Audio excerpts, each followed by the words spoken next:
आज की इस वीडियो में आप लोगों को क्लास 12 पॉलिटिकल साइंस के चैप्टर नंबर 7 का वेरी इंपॉर्टेंट सब्जेक्टिव क्वेश्चंस कराने वाला हूं। तो आप लोग वीडियो पर कंप्लीट बने रहें। और हमारे पास जो चैप्टर नंबर 7 है इसका नाम है समकालीन विश्व में सुरक्षा। और यहाँ पर मैं आप लोगों को जितना सब्जेक्टिव क्वेश्चंस कराऊंगा बस आप लोग इतना कर लीजिए, इससे बाहर आप लोगों का कुछ भी नहीं पूछा जाएगा। और इस चैप्टर का मैंने आप लोगों को ऑब्जेक्टिव वाला भी वीडियो दे दिया है, तो अगर आपने ऑब्जेक्टिव वाला वीडियो नहीं देखा है तो उसको भी आप लोग अच्छे तरीके से कर लीजिए, क्योंकि वहां पर भी मैंने आप लोगों को बहुत सारा सब्जेक्टिव क्वेश्चंस कराया है।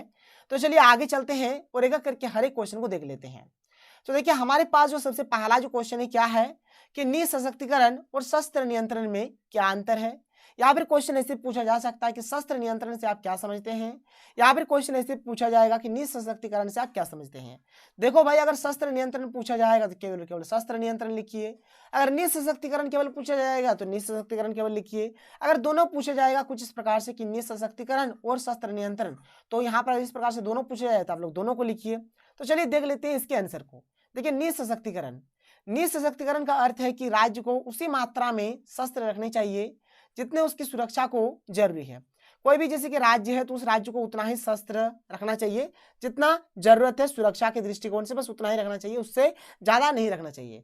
जरूरत से मतलब जरूरत से ज्यादा अगर यहाँ पर शस्त्र हो तो उसे नष्ट कर देना चाहिए, वही लिखा गया है कि आवश्यकता से अधिक शस्त्रों को नष्ट कर देना चाहिए। यह भी जरूरी है कि राज्य अपने शस्त्रों पर नियंत्रण रखें ताकि उनका असावधानी पूर्वक या गलत तरीके से प्रयोग ना हो सके, मतलब किसी भी प्रकार का कोई गलत यूज ना हो। ठीक है, देखिए ज्यादा अगर शस्त्र रहेगा भाई तो जाहिर सी बात है गलत यूज होगा, और अगर सही ढंग से रहेगा, जितना जरूरत है उतना रहेगा, तो जाहिर सी बात है उसका गलत यूज नहीं होगा। इसके बाद है शस्त्र नियंत्रण।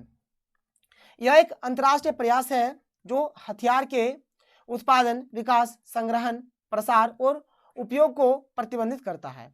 शस्त्र नियंत्रण की संधियों का पालन करना कठिन काम है, क्योंकि सदस्य राष्ट्र शुरुआत में गुट का सदस्य बनते हैं, संधियों पर हस्ताक्षर करते हैं, लेकिन मौका मिलते ही संधियों को तोड़कर अपनी शक्ति बढ़ाने लगते हैं। जाहिर सी बात है ये जो शस्त्र नियंत्रण वाला जो है ना, इसमें बहुत सारे राष्ट्र, बहुत सारे देश क्या करते हैं, पहले तो संधि में हस्ताक्षर कर देते कि नहीं भाई हम लोग जो हथियार है उसका उत्पादन कम से कम मात्रा में करेंगे, उसका विकास कम करेंगे, उसका संग्रहण कम करेंगे, प्रसार कम करेंगे, उसका उपयोग कम करेंगे। लेकिन जैसे मौका मिलता है ये संधि को तोड़ देता है और फिर अपना शक्ति बढ़ाने में लग जाता है। फिर क्या है, शस्त्र नियंत्रण तथा निःशस्त्रीकरण दोनों के उद्देश्य समान होते हुए भी मूलभूत अंतर है। निःशस्त्रीकरण हथियारों पर प्रतिबंध के साथ साथ वर्तमान हथियारों को नष्ट करने से संबंधित है, जबकि शस्त्र नियंत्रण कुछ मामलों में अपने सदस्यों को हथियारों के भंडारण अनुमति देता है, जिससे कि बाहरी आक्रमण से गुट की रक्षा की जा सके। मतलब देखो भाई, पहला जो है निःशस्त्रीकरण, इसमें हथियारों को नष्ट या फिर उस पर मतलब कंट्रोल करने के लिए बोला जाता है। लेकिन जो शस्त्र नियंत्रण है इसमें जो भी मतलब सदस्य होते हैं उस सदस्य को यहाँ पर अपने आप को आक्रमण से बचाने के लिए कुछ वहां पर अस्त्र शस्त्र दिया जाता है। इसके बाद जो अगला प्रश्न क्या कि मानव सुरक्षा से आप क्या समझते हैं, या फिर आपकी दृष्टि से सुरक्षा की अपारंपरिक धारणा क्या है, या फिर मानव सुरक्षा से क्या तात्पर्य है। देखो भाई इसका आंसर हो जाएगा मानव सुरक्षा का तात्पर्य राज्यों की सुरक्षा से अधिक लोगों की सुरक्षा से है। मानव सुरक्षा का मतलब हो गया कि राज्य जो है रहेगा ना, राज्य से भी हम लोग अधिक मात्रा में क्या करेंगे, लोगों की सुरक्षा करेंगे। बाहरी आक्रमण ही राज्य की सुरक्षा को चुनौती नहीं देते, बल्कि भीतरी तत्व भी राज्य की असुरक्षा का कारण बन सकते हैं, जैसे दरिद्रता, बेरोजगारी, भूखमरी, लोगों का पलायन, सामाजिक विखंडन इत्यादि। राज्य का दायित्व है कि वह अपने प्रदेश की सुरक्षा के साथ साथ मानवों को ऐसे भयंकर दोषों या कष्टों से बचाएं, इसे ही मानव सुरक्षा कहते हैं। तो ये हो गया मानव सुरक्षा। इसके बाद आता है वैश्विक सुरक्षा का क्या अर्थ है। देखो भाई वैश्विक सुरक्षा क्या है, वैश्विक सुरक्षा जिसे अंतर्राष्ट्रीय सुरक्षा भी कहा जाता है, वैश्विक सुरक्षा को अंतर्राष्ट्रीय सुरक्षा भी कहते हैं। वैश्विक सुरक्षा का आशय विश्व के सभी मनुष्यों की सुरक्षा से है। वैश्विक सुरक्षा में क्या है, विश्व में जितने भी आदमी होंगे, जितने भी मनुष्य होंगे, सभी का सुरक्षा होना चाहिए।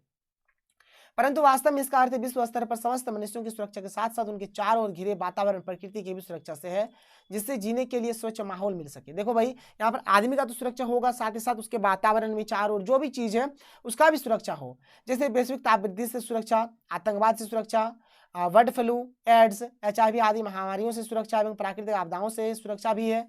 इस व्यापक धारणा की उत्पत्ति 1990 के दशक में हुई। वैश्विक सुरक्षा से सारे पृथ्वीवासी संबंधित है तथा इसकी सुरक्षा अकेले किसी एक व्यक्ति, समुदाय, राष्ट्र से संभव नहीं है। इस कारण इसका प्रभाव क्षेत्र विश्वव्यापी है, यानी इसमें विश्व के अंतर्गत जितने भी लोग हैं, हमारे वातावरण में जो भी चीज है, सब यहाँ पर इंक्लूडेड है। इसके बाद आगे चलिए, अगला प्रश्न क्या है, सुरक्षा की पारंपरिक अवधारणा को स्पष्ट कीजिए। देखिए इसका आंसर क्या हो जाएगा, इसका आंसर हमारा यहाँ से शुरू हो रहा है, ठीक है।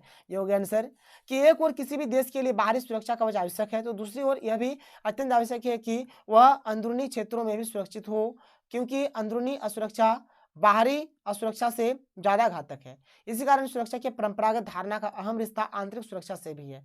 देखो भाई, यहाँ पर तो हम लोग जो देश रहेगा उसका तो बाहरी सुरक्षा जरूरी है, लेकिन अंदर के जो अंदर का सुरक्षा होगा ये भी जरूरी है, क्योंकि अगर अंदर से अगर हम लोग असुरक्षित रहेंगे तो कोई भी आके हमारे ऊपर हमला कर सकता है। यह बाहरी हमले और आंतरिक असुरक्षा दोनों पर ही केंद्रित है। ये जो है, ठीक है, ये जो सुरक्षा की जो पारंपरिक जो अवधारणा है, यह हमारा बाहरी हमले और आंतरिक असुरक्षा दोनों के लिए ये मतलब यहाँ पर क्या है, दोनों के लिए केंद्रित है। अगला प्रश्न क्या, आतंकवाद क्या है? वर्तमान विश्व में आतंकवाद की जड़ें क्यों फैल रही है, या फिर आतंकवाद पर एक लघु निबंध लिखिए। चलो भाई देख लो क्या है। आतंकवाद का कोई नियम कानून नहीं होता, वो केवल अपनी मांगों को पूरा करने के लिए सरकार के ऊपर दबाव बनाने के साथ ही आतंक को हर जगह फैलाने के लिए निर्दोष लोगों के समूह या समाज पर हमला करते हैं। उनकी मांगे बेहद खास होती है, जो चाहते हैं केवल उसी को पूरा कराते हैं। यह मानव जाति के लिए एक बड़ा खतरा है। वो कभी भी अपने दोस्त, परिवार, बच्चे, महिलाएं, बूढ़े लोगों के लिए समझौता नहीं करते हैं। वो केवल लोगों की भीड़ पर बम गिराना चाहते हैं। वे लोगों पर गोलियां चलाते हैं, विमानों का अपहरण करते हैं और दूसरी आतंकी गतिविधियों को अंजाम देते हैं। कम से कम समय में अपने मुख्य क्षेत्रों या देशों में आतंक फैलाने के लिए आतंकवादी लक्ष्य बनाते हैं। पूर्व में ऐसा माना जाता है कि आतंकवादी गतिविधियां केवल जम्मू और कश्मीर तक ही सीमित थी, लेकिन अब ये अपनी जड़ें देश के दूसरे क्षेत्रों में भी फैला रहे हैं। देश में अलग अलग नामों के साथ कई सारे आतंकवादी समूह सक्रिय है। अपने कार्य के अनुसार राजनीतिक और आपराधिक आतंकवाद के दो मुख्य प्रकार है। कुछ खास लक्ष्यों को पूरा करने के लिए प्रशिक्षित लोगों का समूह है आतंकवाद। विभिन्न उद्देश्यों को पूरा करने के लिए एक से ज्यादा आतंकी समूह प्रशिक्षित किए जाते हैं। ये एक बीमारी की तरह है जो नियमित तौर पर फैल रही है और अब इसके लिए कुछ असरदार उपचार की जरूरत है। तो इस प्रकार हमारा यहाँ पर आतंकवाद का डेफिनेशन हो जाता है। देखिए आप लोग आतंकवाद के बारे में अच्छे तरीके से जानते हैं कि आतंकवाद जो होता है ना, वह किसी का नहीं होता है, ना तो वो अपने परिवार का होता है, ना अपने दोस्त का होता है, ना बच्चे, महिला, किसी का भी नहीं होता है, ठीक है। वह किसी के बारे में अच्छा सोचता नहीं है। जहाँ पर ज़्यादा भीड़ वगैरह देखता है बस वहीं पर बम गिरा देते हैं। उनका जो मकसद होता है अपने मकसद पर कायम रहता है, और उनका मकसद भाई जो होता है बहुत ही खास होता है। मान के चलिए कि जैसे कि कोई आतंकवाद है, उसका कोई खास जैसे साथी है जो बहुत ही पावरफुल वाला है, जैसे वो गिरफ्तार हो गया, तब ये तो यहाँ पर या तो कोई होटल पे इन लोगों बमबारी करेगा, कोई प्लेन को हाईजैक कर लेगा, बस को हाईजैक कर लेगा, ठीक है, और बस डिमांड करेगा कि नहीं हमारा जो ये आदमी है, मूवी वगैरह में देखते हैं ना, फिल्म में देखते हैं ना, बिल्कुल वैसे ही होता है। फिर बोले कि हमारा ये जो फलना आदमी है इसको छोड़ो, तभी हम लोग यहाँ पर जितना भी जनता है इसको हम लोग छोड़ेंगे, नहीं तो सबको भून डालेंगे, सबको यहाँ पर मार डालेंगे। तो इस प्रकार से आतंकवाद जो होता है धमकी देता है, और ये जो आतंकवाद है एकदम बीमारी की तरह एकदम फैलते जा रहा है। इससे पहले क्या बोला जाता था कि ये जो आतंकवाद है पहले मतलब कश्मीर तक ही सीमित था, लेकिन अभी कश्मीर तक सीमित नहीं है, बल्कि इसका जो पैर है मतलब बहुत ही एक बड़े क्षेत्र में ये एकदम पैर को फैला रहा है। और आतंकवाद जो है ना भाई हर एक जगह पर बढ़ रहा है। जैसे आप लोगों ने 9/11 का घटना पड़ा, उसमें भी आतंकवादी हमला होता है, अमेरिका में, भारत में भी होते रहता है और अन्य देशों में भी होते रहता है। तो इस प्रकार से जो आतंकवाद है अपने पैर को एकदम चारों तरफ फैला रहा है। तो ये रहा हमारा आज का वीडियो। अगर आपको वीडियो पसंद है तो वीडियो को लाइक करिए। आगे बहुत ही जल्द आप लोगों को हर एक चीज़ का वीडियो मिल जाएगा, और इससे पहले मैंने आप लोगों को जितना भी वीडियो दे दिया हर एक वीडियो को आप लोग कर लीजिए, अच्छे तरीके से तैयारी करिए। तो चलिए मिलते हैं अगले वीडियो में। थैंक यू, जय हिंद।